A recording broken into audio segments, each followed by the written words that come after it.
respected schooling.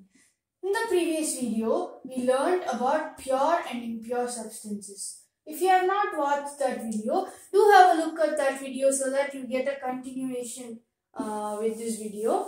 So now in this video, since you know what elements and compounds are by now, we'll take a look at some elements, how they are classified, meaning how they are like displayed to us, and we'll learn about the evolution of matter. So first, they thought that matter was made up of something, right? So what they thought before and now what we know. We'll just look at that evolution, and yes, so let's proceed to the lesson. So there are 118 elements known to mankind. In this, 92 are naturally occurring in the Earth's crust and 26 were man-made by very complex procedures. So I also don't know what those procedures were. I'll definitely do some research and get back to you if I can find it. So all these 118 elements, it's very impossible to like display them in the form of a list. It will be very long and it just like defeats the sole purpose of this. There has to be some classification, some groups, so that we can understand these elements better, right? So there is something called the periodic table that looks something like this. So in this there are 17 columns. Okay, these are called groups. Columns are called groups, and there are 17 groups, and rows are called periods. So there are 17 groups and 18 groups and 7 periods in the periodic table. So the tabular arrangement of the elements based on their similar properties is called the periodic table. We shall learn more about the periodic table in a chapter which is like dedicated to this periodic table. It's actually a very important concept. So we shall learn that in many other videos to come by. So now let's go to the evolution. Composition means if I take some water again as usual, this water is composed of hydrogen and oxygen. So just like constituents actually. So the matter, what it is made up of, that is the composition of matter. So first, in the very beginning, Indian philosophers thought that matter was made up of the 5 elements. We call them the Panchabhutangal, right? So the 5 elements. What are the 5 elements?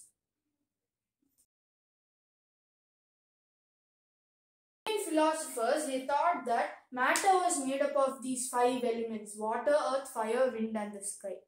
But still this was more of like a philosophical thing, and this was before people believed in science. They believed a lot more in God. Now we believe in God as well, but there is something called science. For everything we try to find a scientific explanation, right? So this was before that time.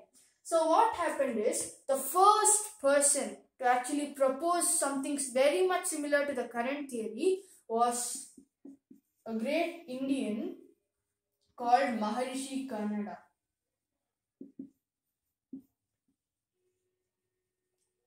So this was in, some say it's Kannada, some say it's Kannada. So that doesn't really matter. Maharishi. So this Maharishi Kannada, way back 2600 years ago, way before Greek philosophers even proposed it, Maharishi Kannada, he stated that matter could be made up of paramanus. Param means great, something like great or small. There are many meanings, but the current interpretation of this word is small particle. This means particle. So paramanus, which combined, many paramanus combined to form anus. So this was his theory, that matter, this piece of matter, if I split it, I get 2. If I split these two, I get 2, 4. So on splitting again and again and again like this, he'll get very tiny particles that are called paramanu, and these paramanu, they combine to form anu. So this was his theory. Later, some years later, like 2400 years ago or something like that, the Greek philosopher Democritus,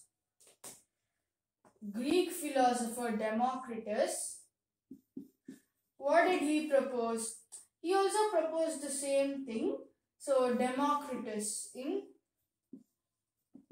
450 BC, around 450 to 380 BC around, he proposed that anu, instead of anu, instead of paramanu, he replaced it with the word, the same theory, but instead of paramanu, it was replaced with the word atom.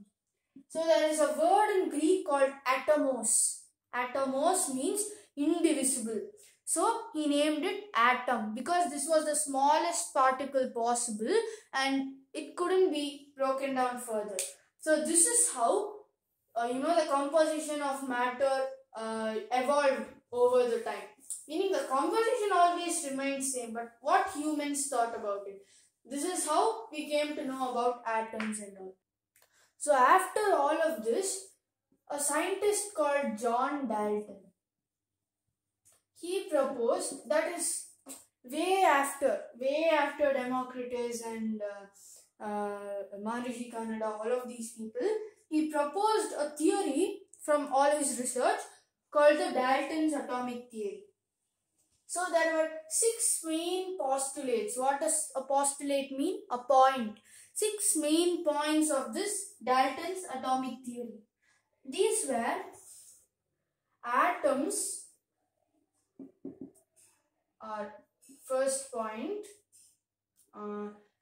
Atoms are indivisible. They are the smallest particles possible. They are indestructible.